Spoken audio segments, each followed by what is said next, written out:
5AA. Oh, Chris is on the line with an interesting topic. I think you're going to talk about, what are they called again?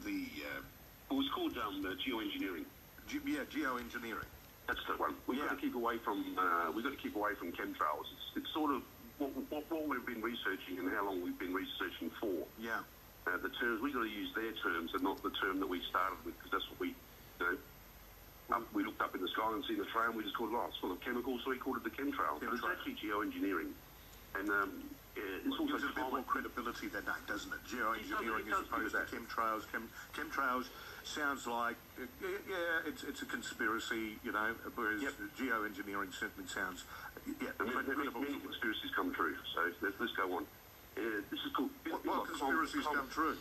Oh, a few have. Oh, many, like the conspiracy of 9/11. 9/11? Yes. What was a conspiracy? It is a conspiracy. I don't want to go into that, but I will. All right.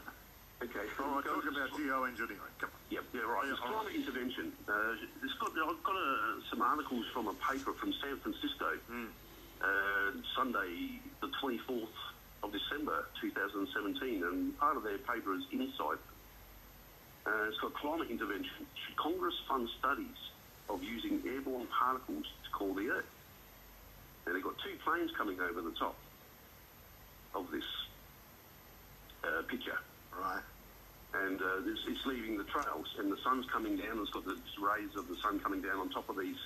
They're called sulfate particles. That's what they're putting out of the back of the planes to make these trails. And the sun reflects off of it.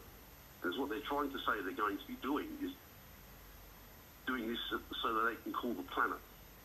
Right. Now, for the amount of years that I've been ringing you and telling you about planes leaving lines all over the sky, for them to come up with these papers in 2017, it's like in March this year, they came out with the 12 new clouds. How do you get 12 new clouds? It's bizarre. Anyway, who said we came up with 12 new clouds? There are 12 new clouds. If you go and look online, all you have to put online is 12 new clouds, and up will come the pages of the 12 new clouds that they have added to the cloud page, and that's that. Right. One of them's even got the lines in the sky, and it's like a chessboard. Yeah. And they're saying it's like man-made. It's like, well, you don't. How do you get chessboard patterns in the sky? It's ridiculous. Anyways. Well, this is Science Alert. This is Science Alert. It's official. There are now 12 new cloud types to fall in love with. That's correct. But you found it. Yeah. Okay, so we've got the science page here from that first one I saw. It's a shortcut fix risk long-term harm. Support for shading Earth could undercut urgency for reducing carbon emissions. And then the next page for that is new climate research badly needed. Geoengineering, a promising tool to fight warming. And this is not, I'm not going to read out the whole pages. This is just the top section of what they got in each page. So it's coming out now, and they're going to show us all that they're doing this to benefit climate change. But they've been doing it for so long that it's not funny anymore to me. To me, it's really not funny to have these people put it on the page. So is it spin? Do you believe it's basically spin to say it's there to help climate change? That's correct. To combat. You believe it's spin? It's spin. It is. There's no other. You believe it's something more sinister? Well, it's been happening for a long time. Like Yeah. Well, that's what I'm just getting down to. So you believe it's something more sinister? So elaborate just a little bit on why it's more sinister than trying to fight climate change.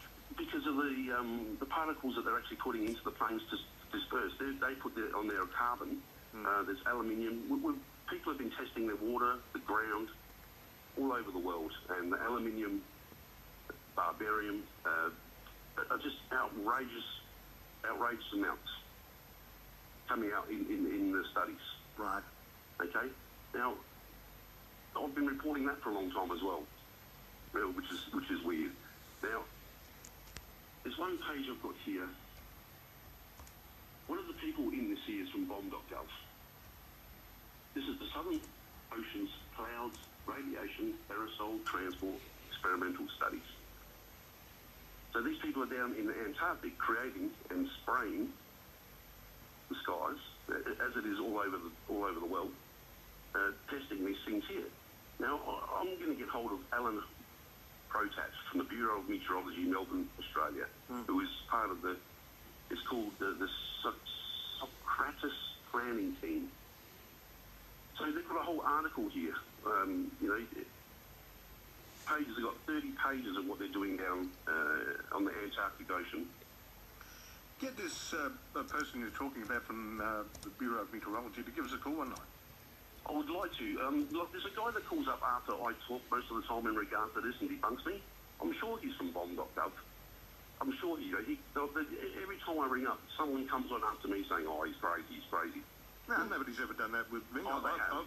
You haven't. No, I haven't, but nobody's come on after you and said you're crazy to me. Oh, they have. They reckon they're just contrails. They just keep saying that they're contrails. They're contrails. You know, what's interesting is over recent months, there's been a couple of other people that I've come across who, in professional circles, who've talked about, I mentioned chemtrails, and they said, oh yeah, chemtrails, and they're right into it. Yeah.